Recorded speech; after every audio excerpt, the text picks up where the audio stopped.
자, 거엽다의 최애 영화 중에 하나입니다. 전 이렇게 약간 반쯤 미쳐있는 영화들이 너무 좋아요. 아, 광기 있는 영화. 네. 제가 이제 극장에서 저기 뭐야, 뭐 이거 최근에 제가 어제 극장에서 보고 온 영화가 아노라. 이게 기억이 안 나네. 아노라라는 영화를 봤는데 네. 그 플로리다 프로젝트 만들었던 션 베이커 감독의 신작이에요. 이번에 칸 영화제에서 황금조명상 받았거든요. 근데 이 영화 너무 좋은 거예요. 근데 이 영화도 반쯤 미쳤어. 저는 약간 이런 종류의 영화를 좋아하는 것 같습니다. 네. 단정까지는 아닌데 그래서 위플래시도 제가 딱 보자마자 너무 반해버린 영화고요. 그래서 너무너무 사랑해서 거의 뭐 심심할 때마다 한 번씩 꺼내보는 영화입니다. 봉우리, 네. 줄거리 간단하게 소개해 주세요. 이거 뭐 줄거리는 그렇게 복잡한 이야기는 당연히 아닙니다. 네. 예, 그 쉐이퍼 고등학교라고 잘은 몰랐지만 미국에서 굉장히 유명한 음악학교, 고등학교입니다. 그 고등학교 고등학교에 다니는 내가 애들 다 늙었어. 맞죠. 거기 보면 무슨 네. 근데 미국은 원래 그래요? 네? 아니, 원래 뭐 약간 그런데 좀 심해. 특히 미안한데 우리 주인공 자체가 나는 거의 무슨 줄리어드 음대인 줄 알았어. 우리 주인공이 이미 고등학생이 아니야. 그 교수님 그 한국 영화 중에 바람이라고 있잖아요.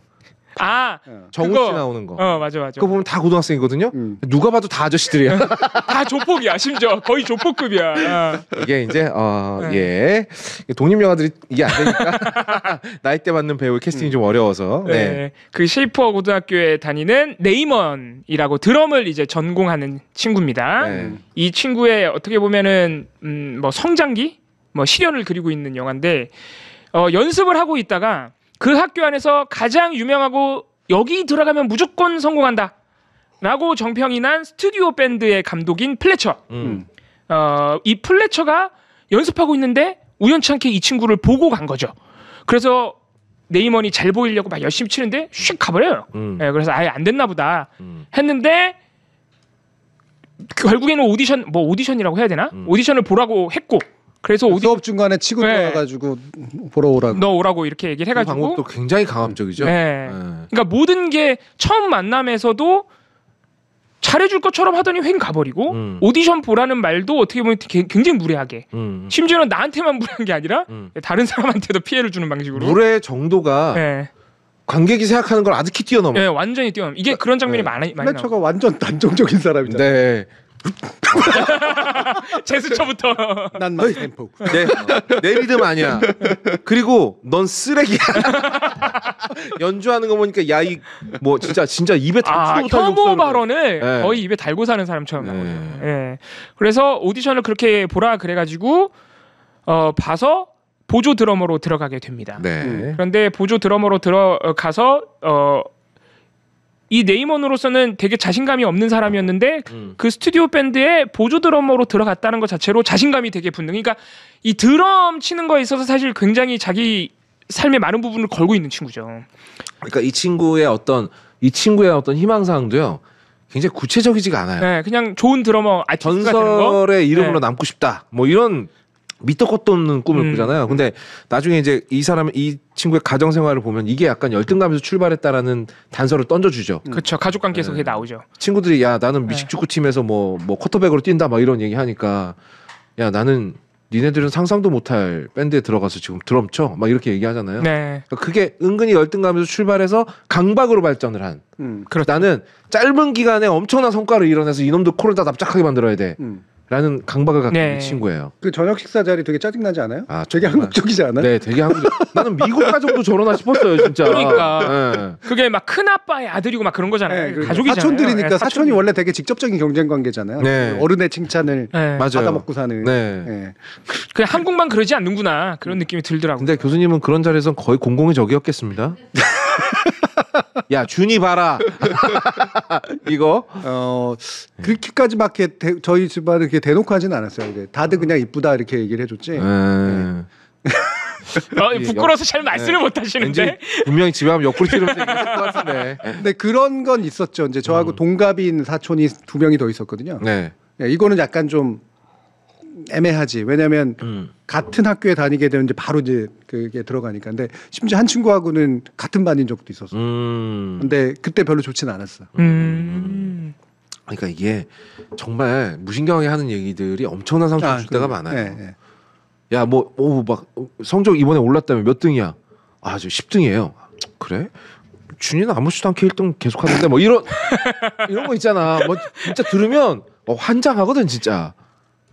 어쨌든 그런 가족 관계의 네. 분위기에서 얘가 이제 강박을 갖게 된 그렇죠. 거야. 뭐 물론 꿈도 애초에 좋은 드러머가 되는 것이 없겠지만 그런 상황들이 겹치면서 더욱더 이 스튜디오 밴드에서 빨리 메인 드러머가 돼야겠다는 강박 비슷한 느낌이 생기는 거고 심지어는 이 친구가 이 스튜디오 밴드에 들어갔다는 이유만으로 평소에 아버지랑 자주 다니던 영화관에 그 여자 직원한테 평소에는 얘기도 못하다가 알바. 스튜디오 밴드에 들어가면서 자신감이 생겨가지고 이게 그러니까 말도 전형적으로 걸고. 자기 지위를 자기의 가치하고 동일시하는 버릇 아닙니까? 그렇죠. 네. 자신감이 거기서 나오는 거예요. 네. 그러니까 뭐 그런 거잖아요. 평소엔 말도 못 붙이다가 사실 그 알바생은 정말 예쁘게 생기긴 했더라고요. 그래서 말을 붙이고 싶었는데 말을 못 붙이다가 드러머가 되고 나서 말을 붙여요. 그리고 또 이제 메인 드러머가 되는데 되게 오묘한 사건이 하나 있어요. 예, 악보를 잃어버리죠. 근데 본인이 잃어버렸단 말이에요. 보조 드러머인 본인이 주인공이. 사실 근데 잃어버린 건지 없애버린 건지는 알 수 없어요. 네, 그거는 약간 미스테리하게 그려집니다. 확실한 건 메인 드러머는 악보를 다 못 외우지만 주인공은 악보를 다 외우고 있었거든요. 그렇죠. 그 상황에서 그런 메인 드러머가 연주를 못하면 내가 들어가서 하게 될 거라는 걸 주인공은 100% 알고 있었어요. 네.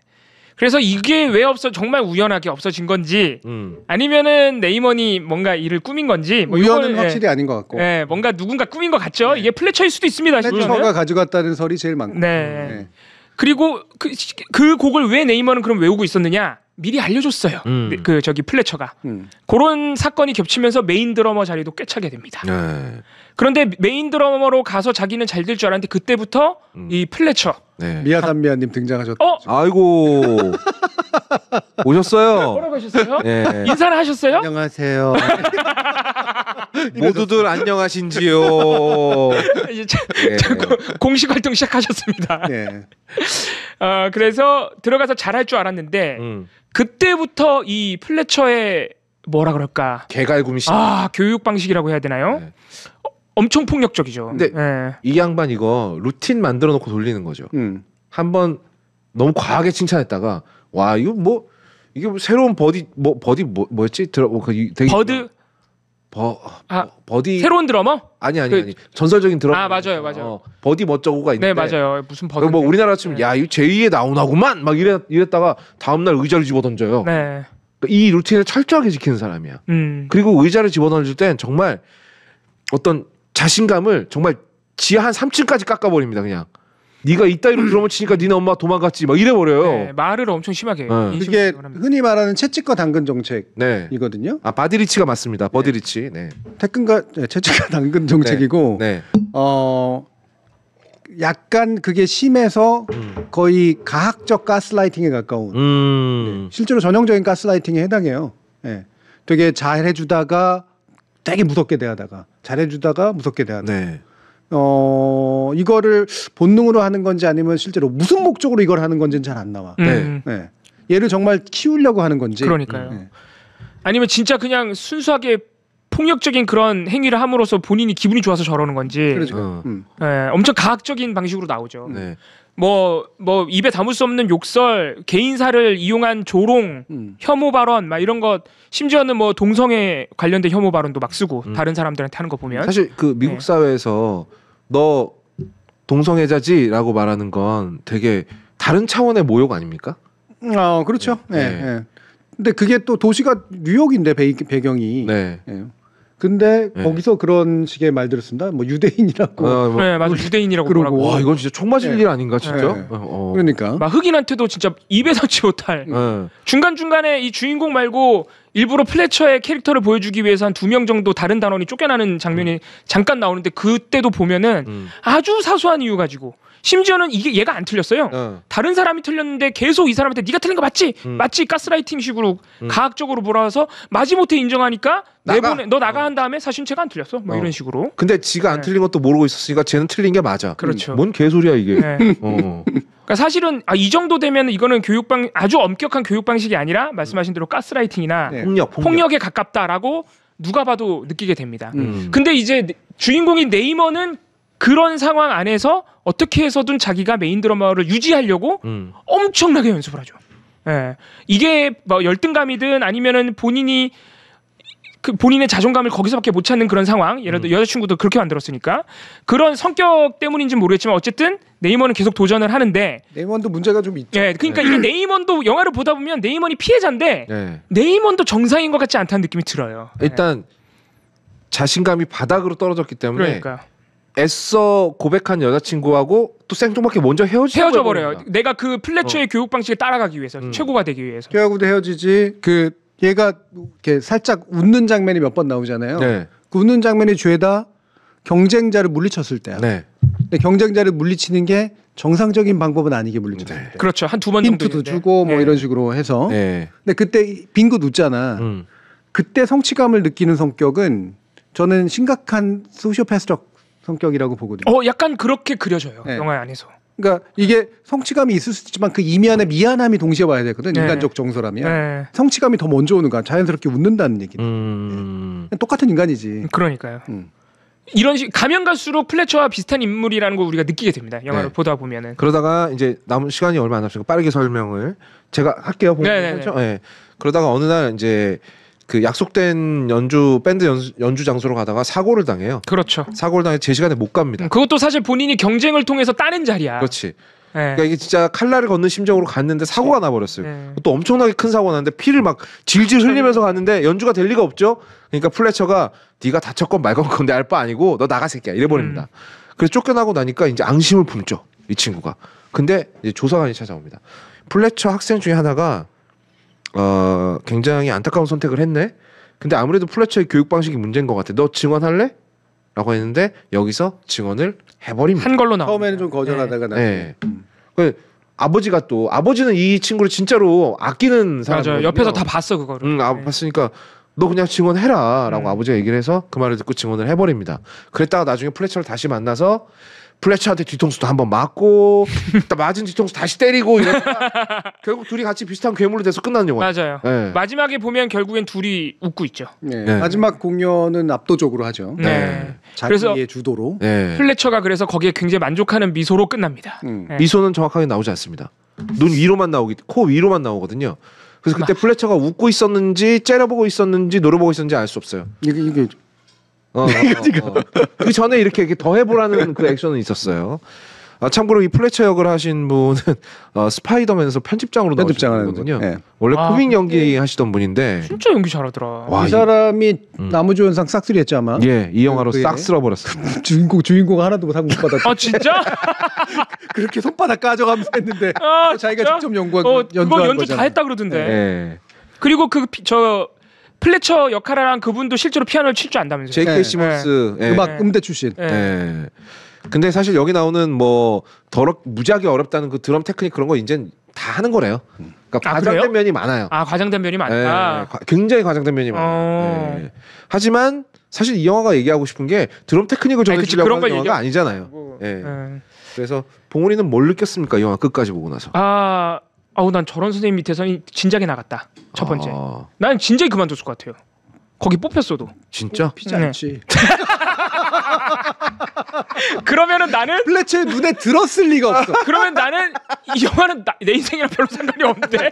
재능이 있다 없다를 떠나서 이런 유형은 안 데려가. 그러니까 나는 경쟁심이 없거든. 바로 딱 한번 쫙 눌려가지고 애가 쥐포가 돼서 나가는데.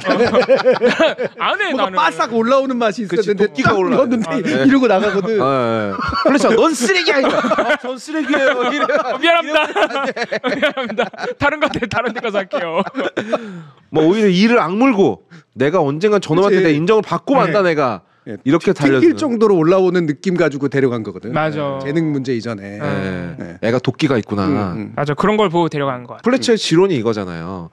될 만한 싹수가 있는 놈을 찾아다 칭찬보다는 가혹하게 훈련시켜야 얘가 그나마 들을 만한 연주를 할 수 있다. 그래야 그게 전설이 되는 첫걸음이다. 라고 생각하는데 정작 그런 플래처의 교육 방식이 성공했는가? 아니요. 한 명이 심지어 죽었죠.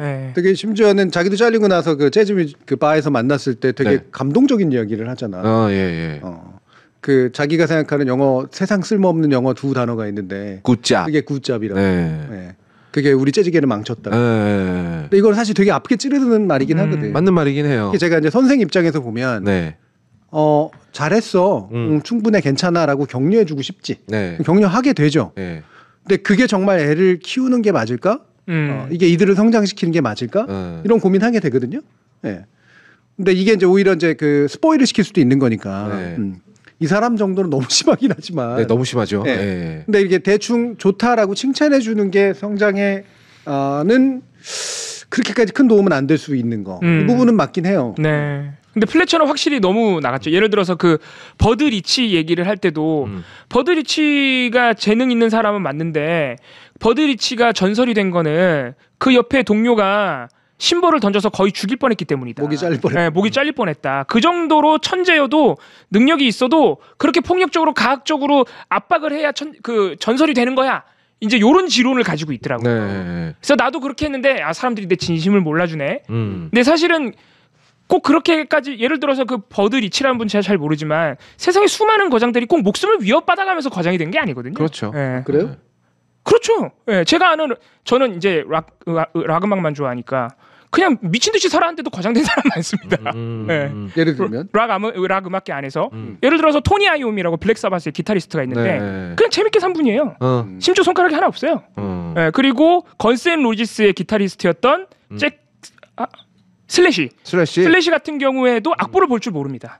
정상적인 음악 교육을 받아본 사람이 아니에요. 그래서 애드립이 칠 때마다 달라지죠. 네, 그래서 자기 연주를 자기가 기억을 못합니다. 하지만 지금 여전히 세계 탑급의 기타리스트고 그런 사람들이 있기 때문에 그 사람들이 이렇게 훈련을 막 엄청나게 몰아붙여서 안 당했어요? 네, 그거 확실해요. 제가 슬래시 같은 사람 너무 좋아해서 뭐라 전기라고 하면 이상하고 위키피디아에 있는 그 사람의 양력을 나무 위키 아니야? 나무 위키에 슬래시가 자세히 안 나와요. 그래서 위키피디아 번역 나무 위키가 생각보다 뎁스가 얇아요. 근데 저도 슬래시 굉장히 좋아하는데 그 부분은 저는 약간 좀 다르다고 생각해요. 왜냐하면 이제 서서히 꺼져가는 재즈계와 그 당시 기타 좀 칠 줄 알면 누구나 덤벼들었던 전 세계에 정말 음악 시장을 석권하고 있던 헤비메탈과는 약간 직접적인 비교는 좀 어렵다고 생각합니다. 네, 가령 옛날에 뭐 파리넬리 같은 영화 보면은 애를 데려다가 거세시켜 버리잖아요. 아유 맞아. 그거는 플래처랑은 또 다른 거 아니에요? 대표적으로 잘못 알려진 물론 일이긴 하지만 일부러 네. 드라마타이즈 시킨 거긴 하지만 네. 충분히 그럴 수 있지. 네. 그러니까 경극이나 이런 데서도 이제 네. 그런 일들이 있었고, 그러니까 뭔가 엄청난 훈련과 재능이 결합돼야 되는 그런 영역에서는 인간성을 파괴하면서까지도 예술을 추구하는 이런 분위기가 있는 건 맞으니까. 네. 제가 이제 락계를 이제 무시하려고 하는 건 아니라 여기는 약간 분위기가 조금 다른 것 같아요. 완전히 다르죠. 분위기가. 그냥 게 날탕이라고까지 말하긴 어렵지만 뭐라가 이게 하나로 쫙 이렇게 꿰지는 어떤 자기 계열. 네.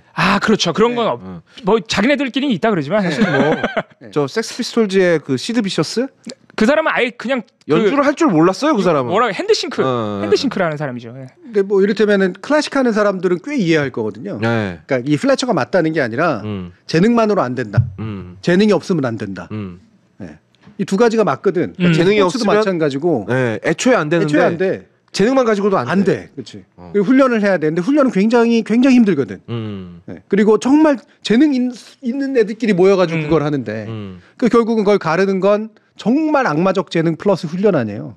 이거에서만 가능한 영역들이라는 게 있고 왜 재즈를 무시하는 이제 왜 그 발언들이 또 일부 또 나오잖아. 막 이렇게 친척들끼리나 이거 주관적인데 그걸 어떻게 평가해? 맞아. 음악은 주관적이잖아. 근데 어떤 영역들은 확실하게 누구나 다 알아. 얘는 천재야. 얘네가 더 잘해. 이 영역이 있거든. 물론 락도 이제 그런 영역. 네, 그렇죠. 이거 오해해서 들으시면 안 됩니다. 슬래시 이런 사람들도 엄청나게 훈련한 사람입니다. 당연히 거의 그 정도 올라가려면. 근데 그게 이제 어느 정도 딱 자기들끼리의 서열. 그렇죠. 클래식하고 다르죠. 그런 계열. 그런 게 있는 데들에서는 이제 충분히 이제 이런 문제의식이 나올 수가 있지. 이 대표적인 예가 되게 유명한 사람, 여러분 다 아시는 사람, 마이클 조던이에요. 이 사람 일화를 들어보면 이 사람 정상이 아니에요. 그렇지. 그러니까 어떤 팀하고 경기를 했어요. 시카고 불스가. 심지어 이겼어요.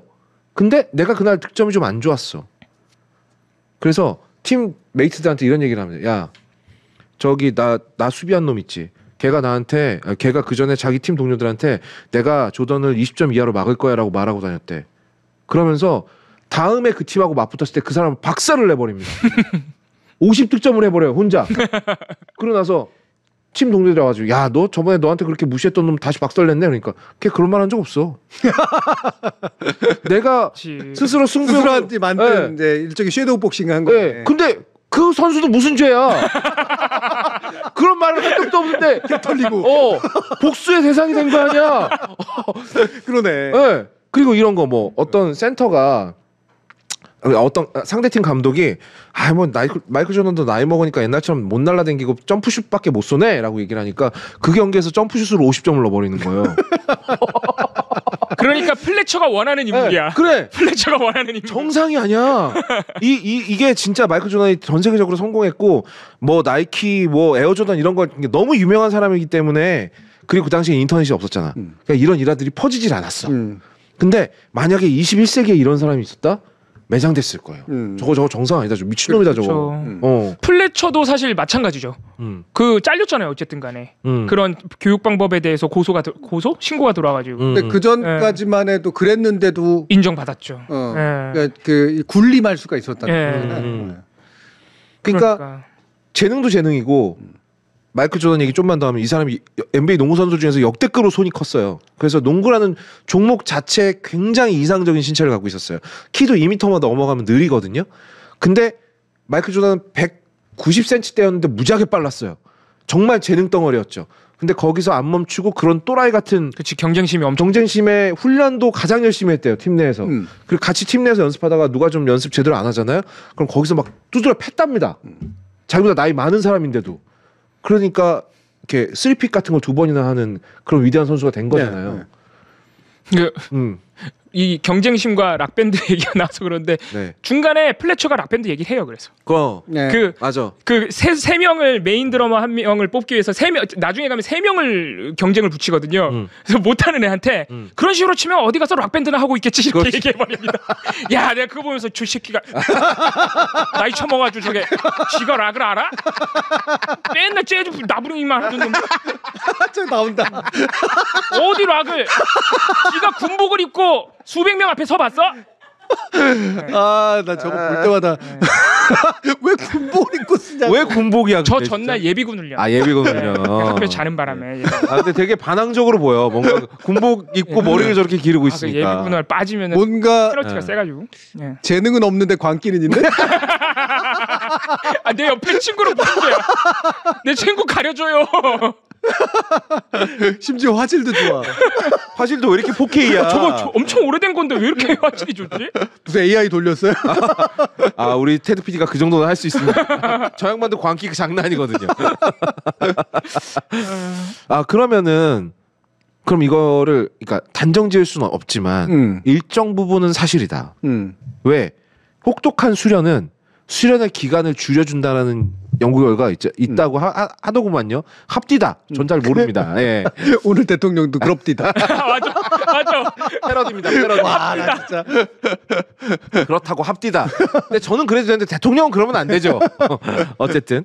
그러니까 어중뛰게 몇 년 연습하느니 빡센 스승 밑에서 빡세게 1년 연습하는 게 훨씬 실력 향상에 도움이 된다는 거예요. 근데 틀린 말은 아니지 않습니까?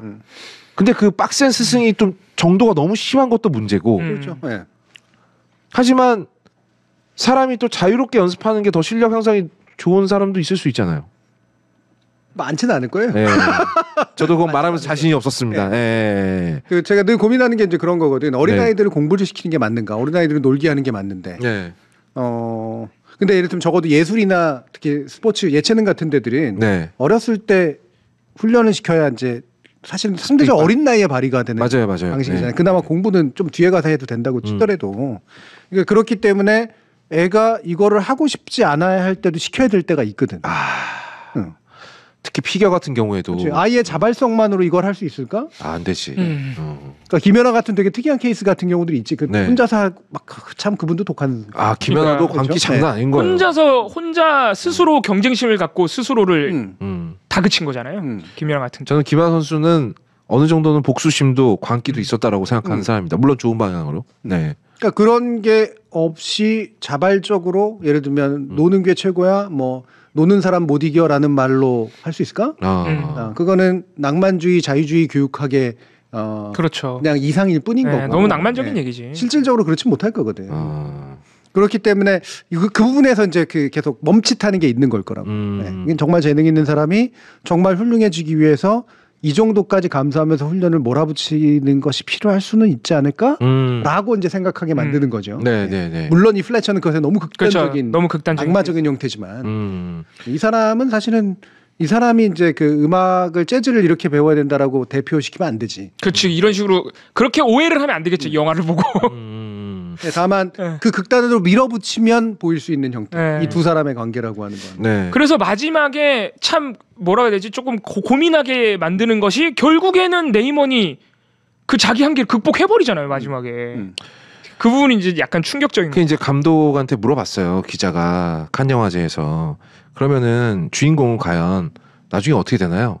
훌륭한 드러머가 돼서 27살쯤에 약발다 죽었을 겁니다. 아 진짜? 그게 감독의 구상이었구나. 아니지.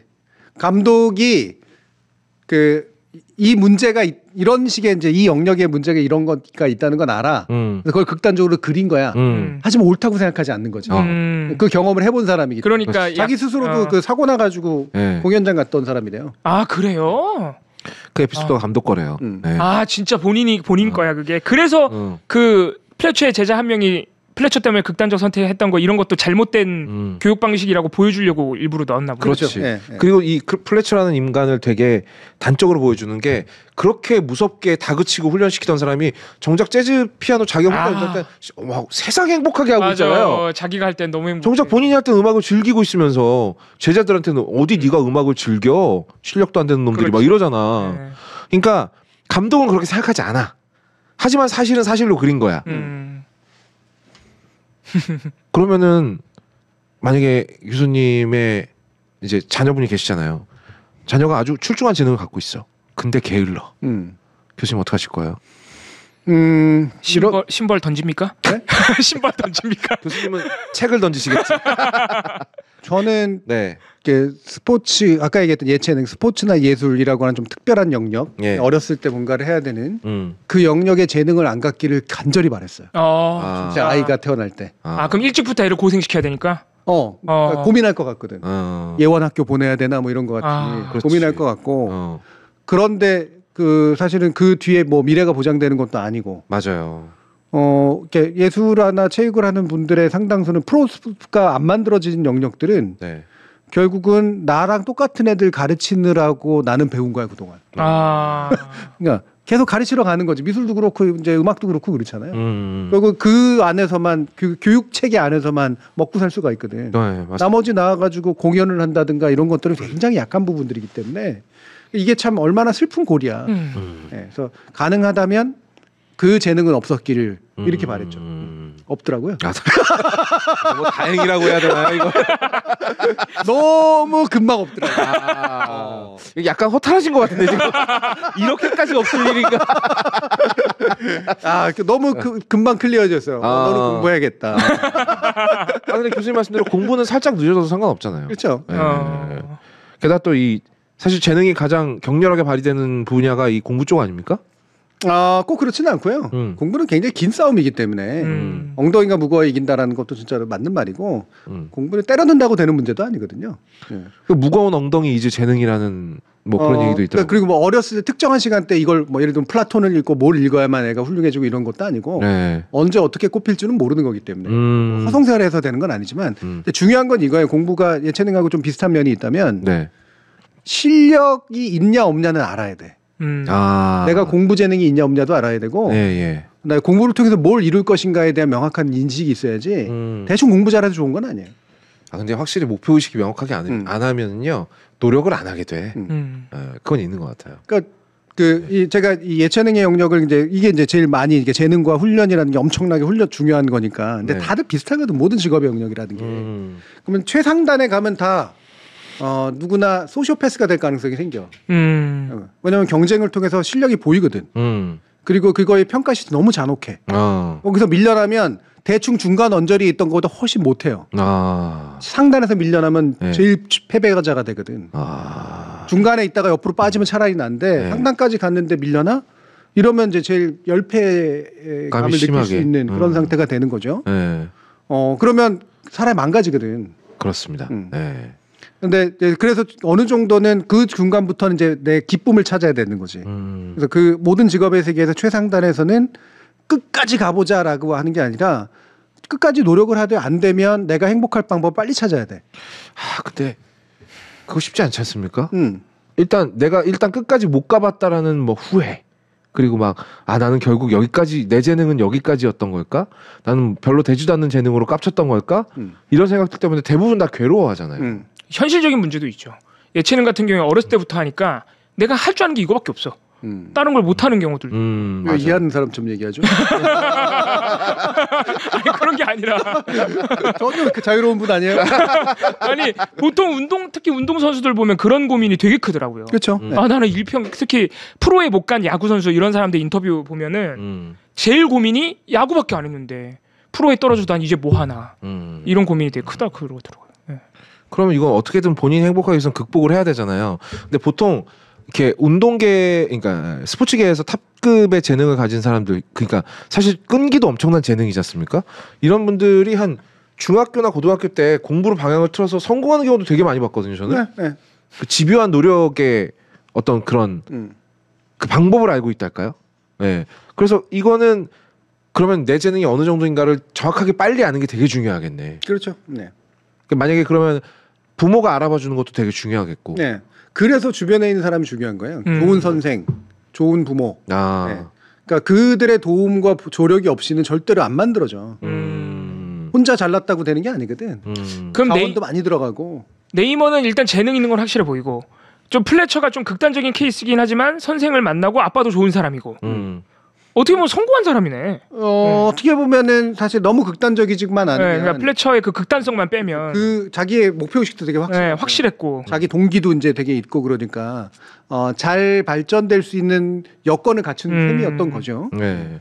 근데 플래처를 만나서 저는 완전히 망가졌다라고 생각하거든요. 마지막 장면에. 맞아요. 쟤는 그냥 이젠 드럼 잘 치는 또라이가 됐구나. 광기가 됐지.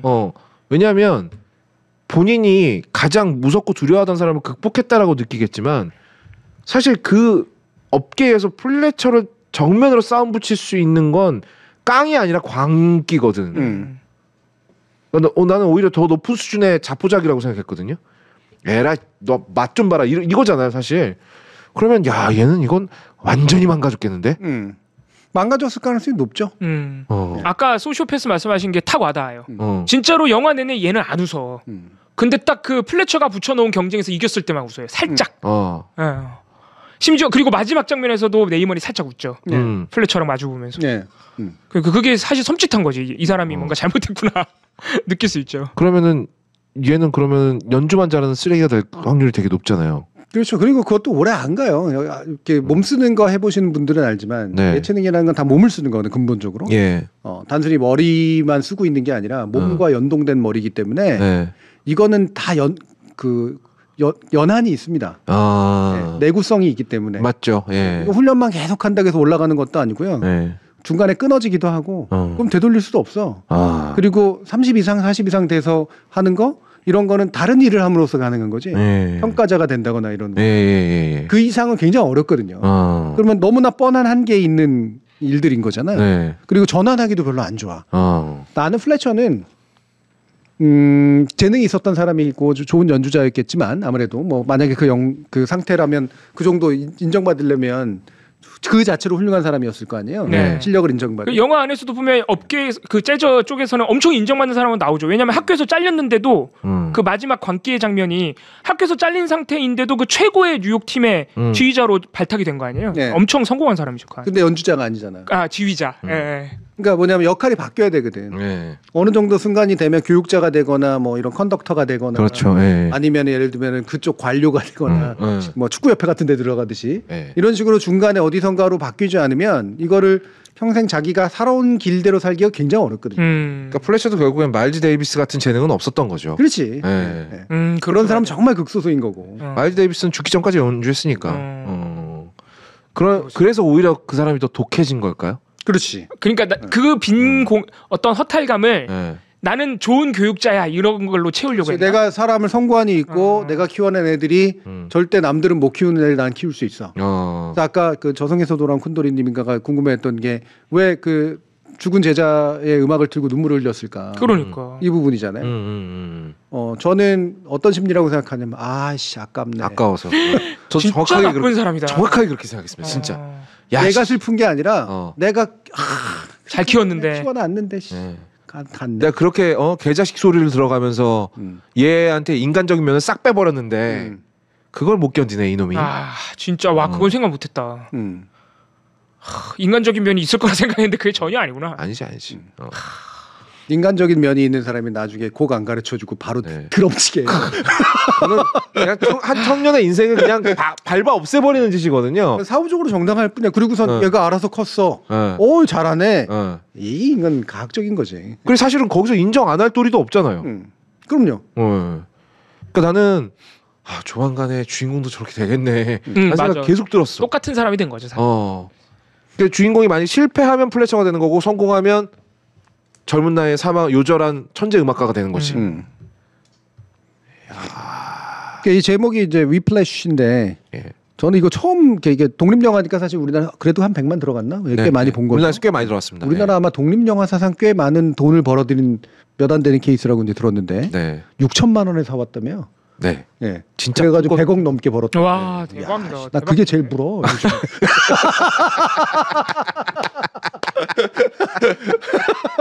부러우실만 하지. 자 광고 봤습니다 여러분. 광고 HTV 광고해드리는 거 알죠? 네, 광고 봤습니다. 어떻게 하면 이봉우 굴려가지고 내가 벌까? 내 영업 능력이 떨어지는데 어디서 뭘 물어오지? 근데 이게 저는 이 제목이 되게 듣자마자 이상했거든요. 이게 무슨 말이야?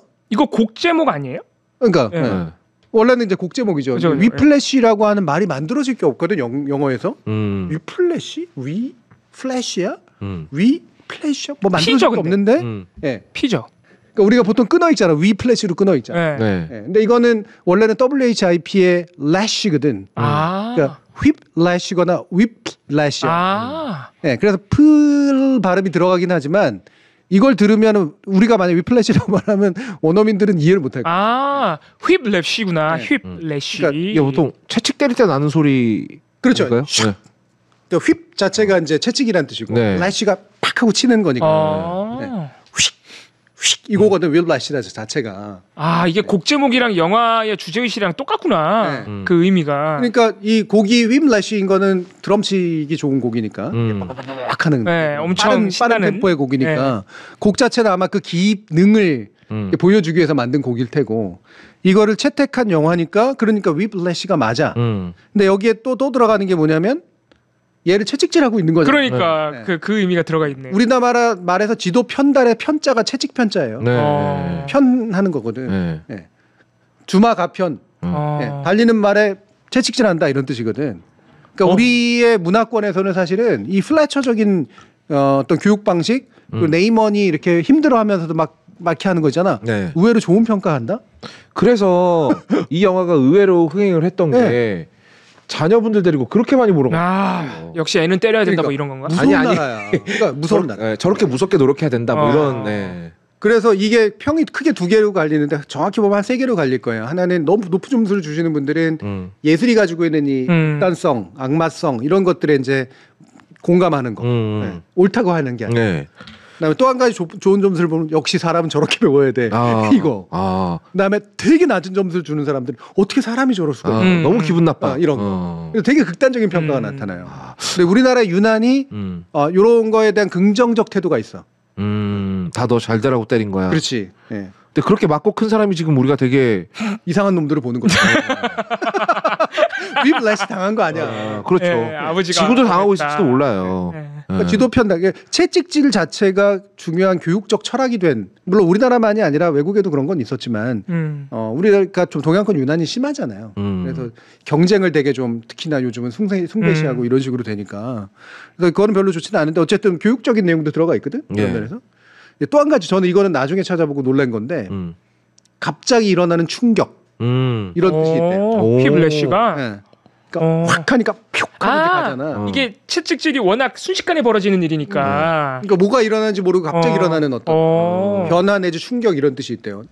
너무 잘 맞아들잖아. 그 안에 보면 차 사고 나는 거 이것도 윰렛이고 얘가 갑자기 성장하는 거 이런 것도 윰렛이고 마지막 장면에서. 그러니까 제목 자체는 되게 기가 막히게 잘 지은 거야. 그러네. 그리고 이게 또 주인공의 아버지 입장에서는 진짜 위브레시죠. 아들이 갑자기 이상해졌어. 맞아. 그렇죠.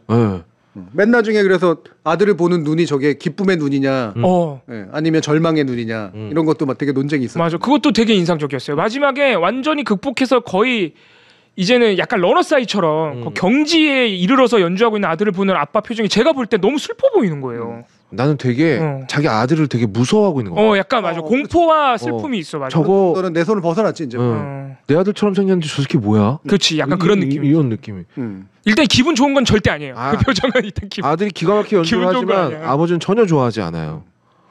맞네. 아버지도 있지 마지막 장면. 이게 굳이 이제 현대 교육학적인 관점에서 얘기하면 플래처는 나쁜 선생이 100% 확실해요. 왜 그러냐면 요즘 다 알지만 여러분들 이제 프로야구 같은 거 할 때 이제는 투수가 던지는 횟수까지 다 재잖아. 그죠? 그러니까 부상 관리하느라고. 네, 맞아요. 근데 그러니까 예전에는 막 엄청나게 무조건 던지게 했지. 왜 이게 내구 연한이 있다라는 걸 알게 됐거든. 이 인대는 쓰면 쓸수록 다른 거야. 훈련하면 훈련할수록 튼튼해지는 게 아니야. 희생도 안 돼. 이게 되게 중요한 변화거든요. 옛날에는 이 무조건 쓰면 훈련이 되고 이만큼 튼튼해질 거라고 생각을 한 거니까. 똑같아. 저는 제일 걱정됐던 게 이 손바닥 벗겨지는 거. 맞아. 계속 벗겨져 피나. 이게 과연 훈련의 결과로 우리가 득음하듯이 하는 거 이거라고 볼 수가 있을까? 이 중에 만약에 다친다고면 이러다가 만약에 손가락이라도 삐면 이게 과연 음악가로서 생존할 수 있는 걸까? 아니면 뭐 상처가 났는데 계속 스틱 쥐고 치니까 그치. 감염이라도 돼서 그럼 이게 괴사라도 돼버리면 어떡해? 그러니까 이게 단순히 비인간적일 뿐만이 아니라 회복 가능한 스트레스를 줘야 되거든요. 이게 되게 중요합니다. 저도 제가 스트레스를 감내하는 능력이 되게 좀 뛰어난 편이고 회복력이 좋은 편이에요. 그래서 이게 뭔가 상당한 압박을 받았을 때 내가 성장하는 걸 저는 되게 많이 느꼈기 때문에 스트레스 상황에 되게 좀 강한 편이거든요. 근데 제 아이를 그렇게 키우진 말아야겠다고 생각한 이유가 아닐 수 있다는 사실을 나중에 좀 알게 된 거야. 누구는 여기가 끊어져 이렇게 삑하고 핀트가 나가는 거 좀 알거든. 인대 끊어지듯이 여기가 끊어지는 거야.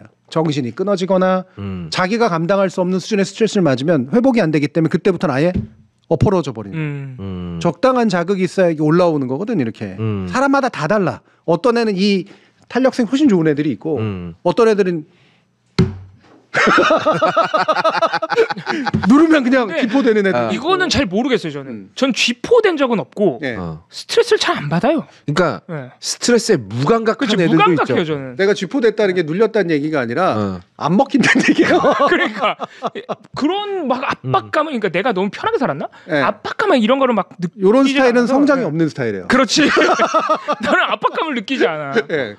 그냥 자기 편한 대로 하면서 잘 되면 좋은 거고 그렇지. 안 되면 말고 뭐 그런 식이라서. 여기는 막 훈련을 시키거나 막 자극을 줘서 키우는 스타일이 아니에요. 이 사람한테 플래처 같은 사람 붙으면 안 되지. 그렇지. 난 경찰이 고소하겠지 그러면. 고소 못해. 녹취 떠서 고소하겠지. 무서워서 못해. 그래서 이게 교육의 관점에서 보면 아이들의 그 적합한 재능과 각각의 어떤 심리적 상태 이런 걸 보고 적합한 정도의 스트레스 주고 적합한 정도의 훈련을 시켜야 되거든. 훨씬 더 정교한 교육이 필요해. 그러네요, 진짜로. 그럼 일단 그 아이의 한계점을 아는 데에만 되게 오랜 시간이 걸릴 것 같은데요. 그럼요. 그러니까 이거 함부로 손을 내면 안 돼. 그래서 저는 천재나 영재라고 불리는 애들을 영재학교 보내고 천재학교 보내는 거 싫어해요. 걔네들의 결정적인 문제는 그렇게 해서 괴물돼서 끝나. 약간 그 네이먼처럼 되는 거구나. 그럼요. 그게 뭐냐면 특정한 능력만 고도로 발달시키는 방식으로 되거든. 오히려 나중에 평생 행복해지려면 얘한테 보편적인 능력이 발달이 돼야 돼. 사회성이라든가 이런 거.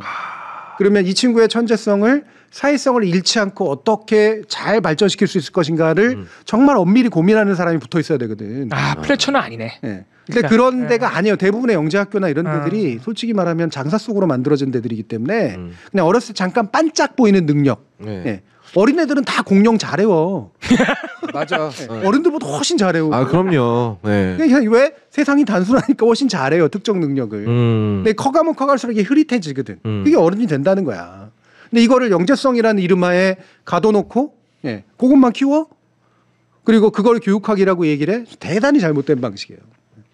그 대표적인 예가요. 소위 이제 우리나라의 아이돌 사업이 처음 시작됐을 때, 그러니까 소위 이제 여러분들 다 좋아하셨겠지만 H.O.T 같은 이런 1세대 아이돌들이 30대가 되고 나니까 얘들은 정상적인 학교 생활도 못 해봤고 사회생활도 못 해봤잖아. 할 줄 아는 건 무대에 올라가서 춤추고 노래하는 것밖에 없단 말이야. 그러니까 걔 중에 사기꾼도 생기고 사회 아예 그냥 이 생활 밖을 아예 상상을 해본 적이 없는 거지. 어떻게 사는지도 모르고. 그러니까 굉장히 부정적인 결과들이 많이 나왔거든요. 네. 그래서 저는 스포츠나 예능 영역이 예술 영역이 네. 방치돼야 되는 영역은 아니라고 생각을 합니다. 네. 제가 독특한 제 견해인데 어린 아이들을 착취하는 구조예요. 지금 아이돌 산업도 그래요, 사실은. 네. 네. 사실 아이돌 산업도 마찬가지예요. 네. 그러니까 재능이 있는 어린이들을 어른이 보기 좋게 최대한 착취해서 그들의 빨리 연소시키는 거예요. 네. 네. 오래가게 만드는 게 아니라 빨리 연소시키면 확 하고 불타오르잖아. 얘네가 캐시카우로 돈을 벌어오면 바로 다음 애들 키우잖아요. 그 저는 사실 그리고 사실 요즘에 뭐 걸그룹들 되게 많이 나오지만 그래서 딱히 100% 긍정적으로 보기는 좀 힘든 것 같아요. 그 소구되는 포인트가 결국은 우리 모두가 다 아는 그 지점이잖아요. 그렇죠. 네. 제가 이런 비유까지 하면 좀 너무 잔인한데 우리나라가 유난히 병아리를 잡아먹는 나라거든요. 치킨 맞아. 중에서도. 네, 맞아요. 네. 교촌 치킨 너무 조그매. 네. 네. 뭔가 이렇게 공감하는데 공감이 좀 다른 것 같은 느낌이 들지. 교촌 치킨 이제 못 먹겠네. 아니 너무 조그매. 그거 누구 코에 붙여? 몇 개 집어 먹으면 없어요. 두 마리 치킨 막 이런 거 다 마찬가지잖아요. 네. 그러니까 되게 작은 사실 거의 병아리 수준이거든. 왜냐하면 얘를 좀 더 먹이면 좀 더 살도 붙고 그러긴 하지만 그동안 들어가는 사료값이 비용 대비 너무 높아. 그러니까 좀 더 어렸을 때 잡는 거야. 그러면 대신 어때? 살이 부들부들하고 연하고? 뼈도 야들야들해. 네. 거기에 입맛이 길들여진 거예요. 우리는. 어떤 면에서 보면 어린아이들이 아이돌하고 스포츠 선수하고 뭐 예능하고 바둑하고 막 이런 아이들이 우리 어른들이 잘근잘근 씹어먹는 걸 수도 있거든요. 네, 맞아요. 예능이라는 이름 하에. 저는 이 부분은 사회가 좀 고민해봐야 된다고 생각해요. 그러니까 교육마저 엄청 투자 개념으로 보고 있는 거네요. 애들을 키우는 거. 그리고 심지어 이제 K-팝 시장이 엄청나게 성공을 했잖아. 그러면 이제 약간 대의까지 생겨버리는 것 같아요. 야, 너 지금 이거 고생하는 거 다 임마 나중에 나가가지고 뭐 국기사냥도 하고 임마 너도 방탄처럼 성공할 수 있어. 그치, 이제는 애국주의까지 갔지. 그치. 그 희망을 애들의 머릿속에 계속 주입시키는 거죠. 근데 정작 이 아이들은 카메라 앞에서 예쁜 모습을 보여주는 것 말고 다른 어떤 능력도 함양하지 못하는 거야. 그냥 어렸을 때 얻은 브랜드 가치와 돈 네. 이걸로 나머지 생을 살죠. 네. 네. 뭐 그거라도 있는 게 어디냐라고 생각하는 사람들이 많겠지만 네. 저는 이게 사회가 그들에게 주는 정당한 보상이 맞나? 라는 생각이 많이 들거든요. 그렇죠. 그리고 모든 게 다 경제적 보상으로 퉁쳐질 거라고 생각하기 쉬운데 뭐 연예인 걱정하는 거 아니다. 걔들 그래도 은퇴할 때는 수십억씩 들고 하잖아. 근데 그거 굴릴 수 있는 능력이 없다니까? 그러니까요. 그럼 어떡해. 그러니까 결국 이런 것 그리고 또 이제 언제나 엔터테인먼트 산업은 또 다음 타자를 찾을 뿐이에요, 그냥. 그러니까 우리 사회에 이미 곳곳에 플래처가 있는 거네. 그럼 어떻게 보면 아이돌 업계도 마찬가지고 그 영재학교 뭐 이런 시스템도 마찬가지고. 그러니까 뭐 저는 위플래시에서 이제 얘기하는 그러니까 중요한 측면들은 인정을 해요. 재능의 영역이 있다. 그리고 그건 좋은 훈련을 통해서만 표현될 수 있다. 네. 그러니까 최상급의 어떤 능력은 바로 이 재능과 적절한 훈련을 거쳐서 만들어진 거기 때문에 찬사받아야 마땅하다. 그건 아무나 할 수 없는 일이다. 대충 칭찬해 준다고 이게 나오는 건 아니다. 그건 맞아. 거기까지 동의하거든. 플래처의 거기까지는 동의해요. 그렇죠. 거기까지는 동의해요. 그리고 괜히 어설픈 사람들이 뭐 다 놀면서 하는 거 아닙니까? 뭐 이러면서 하는 그 어설픈 예술, 어설픈 공부 이런 것들은 전 다 반대야. 네. 실력과 재능의 영역에서는 솔직해야 돼. 잘하는 사람과 못하는 사람 나눠줘야 그쵸. 되고 내가 못하면서도 잘하는 척하면 안 되고 그 평가가 그들에게 가면 안 돼. 평가는 재능과 훈련이 제대로 된 올바른 실력에게 돌아가야 돼. 평가 시스템이 갖춰져 있다는 한에서만 안 갖춰져 있는 경우도 많거든요. 솔직히 말하면. 엄격한 평가 시스템과 엄격한 훈련 시스템 요거는 반드시 갖춰줘야 된다. 근데 그러고 보니까 평가 시스템 제일 부족한 게 정치가 아닐까 싶은데요. 그렇죠. 네, 실제로 많이 그렇죠. 네. 그리고 뭐 솔직히 말하면 학문 세계도 많이 그래요. 학문 세계가 실제로 보면 공부나 이런 영역에서 보면 실력과 재능 보이거든. 잘하는 사람과 못하는 사람 뻔해. 솔직히 말하면 20대 때 다 걸정나. 물론 40, 50대까지 공부하려면 그 뒤로 계속 앉아 있어야지. 아이고야. 20대 때 잘한다고 해서 되는 건 아니니까. 엉덩이 진짜 훨씬 오래 걸리죠. 네. 근데 그러지 않고 이거를 뚫고 들어오는 친구들도 많거든. 예를 들면 권력을 가지고 교수 자리 더 쉽게 되고 이를테면 유학 가거나 이런 것도 사실은 별거 아닌데 어떻게 해가지고 어떻게 해서 잘 맞추고 별거 아닌데 와서 위세 떨고 이런 사람 많아. 그게 망가진 거야. 그게 메리트 시스템이라고 하는 것의 정당성이 망가진 거라고. 그러나 전체적으로는 그래도 유지되고 있어요. 학문 세계라고 하는 게. 네. 아마 스포츠나 예능의 세계도 마찬가지일 텐데 우리가 가끔씩 왜 문제 제기하는 거. 과연 저 유도 선수는 정말로 제일 재능이 있고 훈련을 잘해서 유도 선수가 대표 선수가 된 걸까? 거기에 대해 의심하는 경우도 되게 많이 있어요. 예. 배드민턴 이번에. 그러니까 원래 가장 정직해야 되는 영역이 가장 순수해야 되는 영역인데 그게 딴 거로 더럽혀져 있으면 최악이 되는 거야. 아, 그러네. 애들 착취해가지고 최악을 만들어 놓은 거지. 보상도 안 해주는. 그 심지어는 재능에 따른 보상도 안 해주는. 안 해주는 거죠. 네. 그렇게 말씀하시니까 우리나라 너무 썩어 있는데? 마치 겉으로는 엄청 우리 스포츠계만 해도 엘리트 스포츠 교육 시스템이 항상 문제잖아요. 그 시스템을 마치 플래처인 것처럼 굉장히 자랑하고 그렇게 해서 뭐 문제는 있지만 성공해온 것처럼 해왔는데 사실은 그에 대한 보상 책임의 시스템도 없어. 시스템 해놓은 것 같았지만 사실은 다 지들끼리 알아서 해먹어. 이랬던 거지. 그렇죠. 애들은 애들대로 착취하고 보상은 안 되고 그렇지. 성공한 사람도 안 나오고 시스템이 썩어 있으면 이번에 축구협회가 그 가장 중요한 지도자 자격증을 돈 주고 팔았다는 거 아니에요. 합격한 사람 떨어뜨리고. 이 정도면은 협회 해체해야 돼요. 그렇지. 네. 이게 오히려 그냥 적폐 덩어리들만 모여 있는 거지. 축구야말로 진짜 요새 많이 좋아졌다 그래도 정말 그 엘리트 체육 스포츠 교육 시스템의 가장 선두주자로 꼽혔던 스포츠 분야인데 우리나라는 사실 지금부터가 위험합니다. 왜냐하면 이제 연예인 2세대가 생겨나기 시작했고요. 예술인, 스포츠인의 2, 3세대가 생겨나기 시작했어요. 성공한 사람들의 2, 3세대. 네. 맞아. 그러면 이런 것들이 다 재능이 보통 대물림되기 때문에 네. 이게 없는 사람들은 더 뚫고 들어오기 어려운 구조야. 기본적으로. 거기다가 재능만 대물림돼? 자원 대물림되지, 교육 대물림되지, 네트워크 대물림되지. 그럼 더 뚫고 들어오기 힘들거든. 이럴수록 부패하기가 굉장히 쉬워져.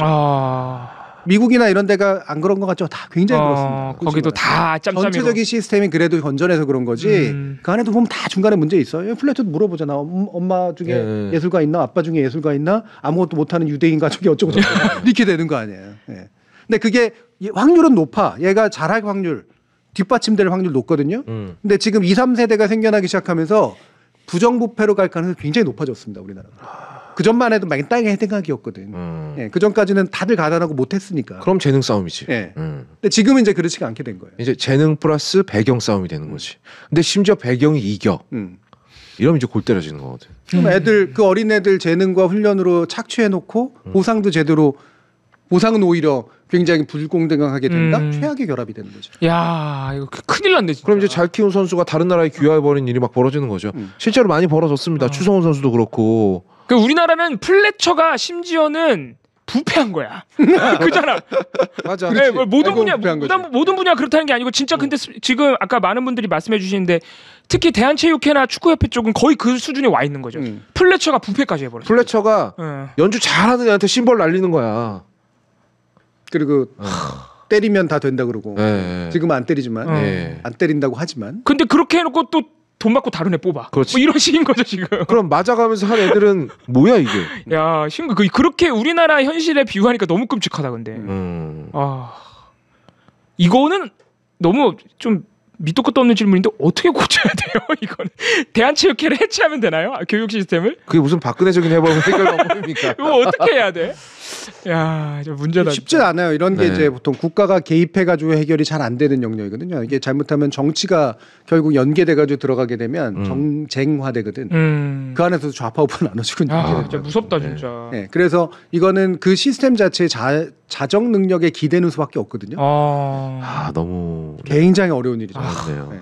그래서 대중들의 관심은 필요해요. 그래도 난 지금이 그나마 협회들에 대해서 대중적으로 관심을 갖고 많아요 지금. 특히나 약간은 전문적 덕후들의 어떤 정보를 가진 덕후들의 약간 연대 행동 이런 것들이 저는 의미는 있다고 생각해. 그게 잘못하면 또 폭력이 돼버려가지고 이제 문제긴 하지만 그래서 좀 알면서 그래도 정의롭게 뭔가 뭉쳐가지고 뭔가 이렇게 바꾸려고 하는 그런 외적 압력 정도는 필요하죠. 그런 게 없으면 잘 안 움직이니까.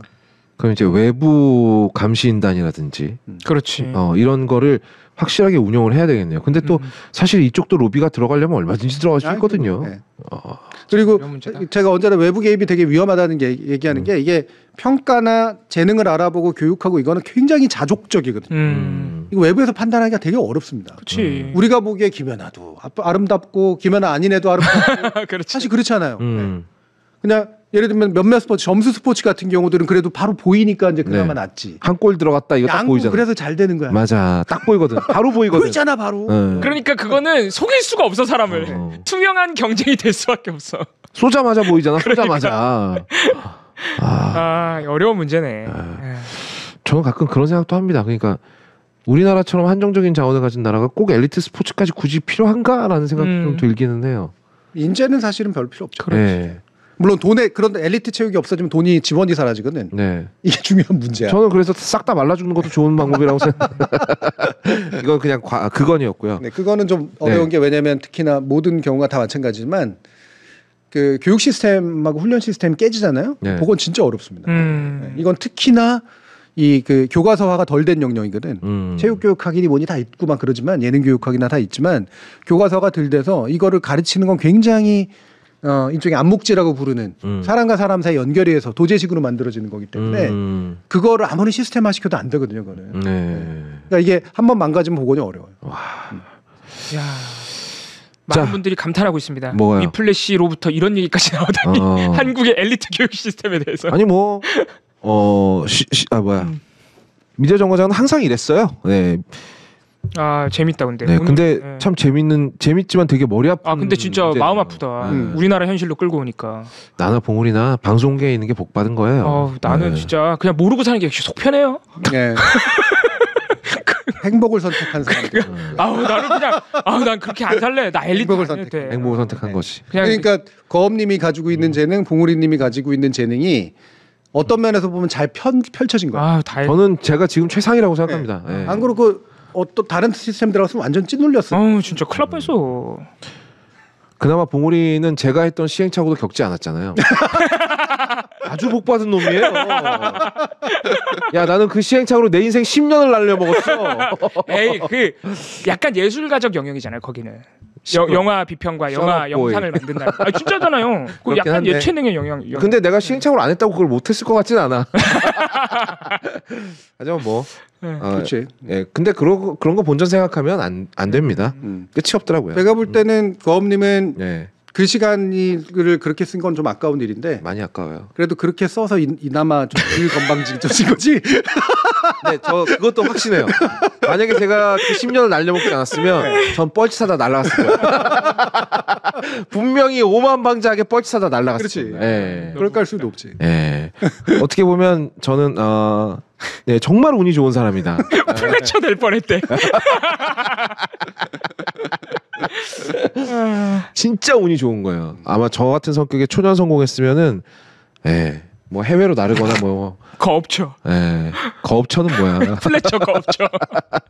자, 제가 그때 말은 안 하지만 한 3가지 종류의 스캔들 중에 하나에 걸려서 바빠졌어. 3개 뭡니까? 일단 하나는 난 무조건 알아. 하나는 무조건 알아. 알아나 봅시다. 앞으로도 조심하게. 혹시 셋 다?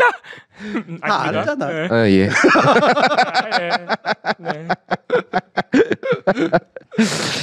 그렇습니다. 이제 다음 영화를 생각해 보면 뭔가가 없는 것도 재능인 것 같아요. 뭘 안 하는 거나. 그렇죠. 뭔가를 하는 엄두를 못 내게 하는 것도 재능인 것 같아요. 그죠? 자, 재능 넘치잖아. 재능 덩어리야. 엄두에 가지도 않아. 아예 생각을 안 하기 때문에. 재능 덩어리야. 새로운 도전을 하지 않습니다. 자, 이제 다음 영화를 골라보도록 하겠습니다.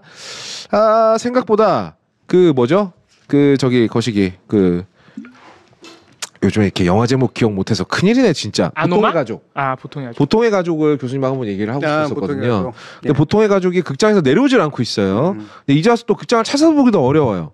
그래서 더 디너라는 영화가 있습니다. 제가 교수님하고 꼭 얘기를 하고 싶어가지고 2014년에 이탈리아에서 만들어진 영화인데 이게 마치 완벽한 타인처럼 여기저기서 리메이크가 계속되는 영화예요. 보통의 가족도 사실은 이 영화를 리메이크해서 만든 거거든요. 일종의 프로토타입이네. 그렇습니다. 근데 이게 볼 수 있는 데를 찾기가 너무 어려워요. 그래서 탈락. 뭐야? 찾아보려고 했대. 아이씨. 아 이거 더 디너 저번에도 한번 말씀하셨는데 네. 그때도 찾아봤을 때 네. OTT에도 한 군데도 없고 네. 볼 수가 없더라고요. 아 맞아 그래. 맞아. 그때 심지어 이거 네이버에서 돈 주고 사는 데도 없더라고. 애니언님 목소리의 형태나 해주세요. 목소리 그런 말도 얘기하시면 안 해주겠죠. 네, 안 해줍니다. 멋진 하루도 좋을 것 같고요. 멋진 하루 보셨죠? 멋진 하루 하정우 전도연 나오는 영화요. 봤죠. 네. 꽤 오래된 영화인데? 이 영화는 할 만한 가치가 있다고 보십니까? 멋진 하루 오랜만은 아니긴 하지만 뭐 가끔씩 또 한국 영화로 돌아오면 좋으니까. 좀 느슨한 영화도 한번 할 때가 되긴 했고요. 사실 위플래시는 너무 정말 잡아당기는 영화라서 파워 도구도 괜찮을 것 같아요. 예. 그리고 언젠가는 아노라가 저기 뭐야 이 OTT에 풀리거나 하면 아노라도 한번 다뤄봤으면 좋을 것 같습니다.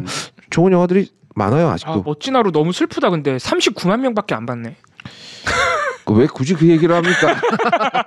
검색하자마자 떠가지고. 하지만 평가는 진짜 높은 평가를 받고 있는 그렇군요. 네. 한국 영화 좋은데요? 한동안 외화하지 않았나요 지금? 맞아요. 아니다 우리 와이키키 했구나. 아 완전 바로 지난번에 와이키키했어. 잘 까먹는 게 속 편하다니까 살 때. 맨날 새로워. 저건 재능이에요. 네. 재능이야. 저건 재능입니다. 네. 항상 새로워. 재능이지. 영화를 몇 번을 봐도 새로워요. 글래디에이터는 한 100번은 본 것 같아. 저는 요즘에 자꾸 이렇게 배우 이름 영화 제목 생각 안 나고 영화 유튜브로서 끝났나 이게 너무 고민이거든요. 네, 끝나가고 있어요. 제가 너무 단정적인 어법 아닙니까? 내가 이 끝자락을 잡고 졸라 오래 버틸 거야. 내가. 그 예전에 노래 중에 그거 있었잖아요. 네. 이 밤의 끝을 잡고 네. 노래. 내가 진짜 오래 잡고 지팡이 들고 부르는 노래. 김주환 아직까지 노래합니다. 이거 백상예술대상 받았네. 멋진 하루가. 멋진 하루를 지금 일반 OTT나 이런 데서 볼 수 있나요? 지금 가능할 겁니다. 네. 멋진 하루. 많습니다. 하죠. 넷플릭스, 유플러스, 쿠팡, 웨이브, 시리즈온, 네이버 다 있습니다. 굉장히 많이 있네요. 네. 네, 그럼 많은 분들이 보실 수 있을 테니까 멋진 하루 하죠 뭐. 멋진 하루 너무 좋습니다. 저 이 영화 되게 좋아하는 영화예요. 근데 M장의 인생 영화거든요. 제가 맨날 놀려요. 별명도 있어요. 스고이 하루라고. 그래서 스고이 하루라고 그러구나. 네. 근데 중요한 건 이게 다음 주가 아니라는 겁니다. 네. 우리가 휴가 주간을 거치니까 쉬는구나. 그 다음 주에 보게 되죠. 그렇습니다. 다다음 주까지 보시고 오시면 되겠습니다. 첫 휴가네요. 해시TV 첫 휴가죠. 여행 가십니까? 네, 여행도 가고요. 네, 여러 가지 일들을 합니다. 진짜 다행입니다. 드디어 그래도 좀 쉰다 그러니까 교수님. 봉훈이는 뭐 할 거예요? 술 먹을 거예요? 저는 근데 우리로서는 한 번 쉬는 거죠. 건과 쟤는 저는 한 번 쓰는 해시TV 한 번 쉬는 거라서 큰 차이는 없습니다 일상에. 저는 가능하다면 다 얘기해서 한꺼번에 시작 그럴까? 안 돼. 그럼 내가 너무 수입이 너무 딸려. 한 달 수입이 4분의 1 토막이 나서 좀 그래요. 번 거 많이 모아놨을 거 아니에요. 그때 또 그런 타입이 아니에요. 또. 신발 엄청 샀어. 네. 알겠습니다. 뭐 저하고 봉훈이는 여기저기 방송에 많이 나올 거고요. 네. 언젠간 저도 이제 불 달아야지. 악플이 쓸데없이 논리적이다 그런 교수님이야. 이쪽도 재능의 영역이거든. 그러면 교수님이에요. 그럼 바로 차단하면 됩니다. 저도 올 겨울이 가기 전에 다 빼고 한 주 정도는 쉴 생각이에요. 진짜로. 네, 저도 약간 요즘에 좀 너무 혹사하고 있는 것 같은 느낌이 좀 들어가지고 한 주 정도 쉬어야겠다 생각이 들어서 어쨌든 저는 안 쉽니다. 그리고 해시TV에 그동안 여러분들이 보고 싶었는데 시간이 없어서 못 본 컨텐츠들 쌓여 있을 거예요. 네. 그런 거 한번 이렇게 되감아 보시는 한 주가 되셨으면 좋겠습니다. 그러면은 다음 주 월요일부터 쉬시는 거죠? 다음 월요일까지는 하고. 월요일까지 하고. 수요일까지는 일정들이 있어서 목요일에 스타트해서 그 다음에 수요일까지. 알겠습니다. 화요일까지구나. 네. 그러면은 다다음 주까지 여러분들께서는 멋진 하루를 보고 오시면 되겠습니다. 봉우리. 네. 수고했어요. 감사합니다. 네. 네, 멋진 해병. 뭐라고요? 멋진 하루. 자꾸 머릿속에 멋쟁 해병. 멋쟁 해병이 자꾸 생각나가지고. 환자네죠. 자, 교수님도 한 주 동안 잘 쉬시기 바라겠습니다. 부럽네요, 진짜. 자, 그러면 저희는 다다음 주에 돌아오도록 하겠습니다. 여러분 안녕. 안녕.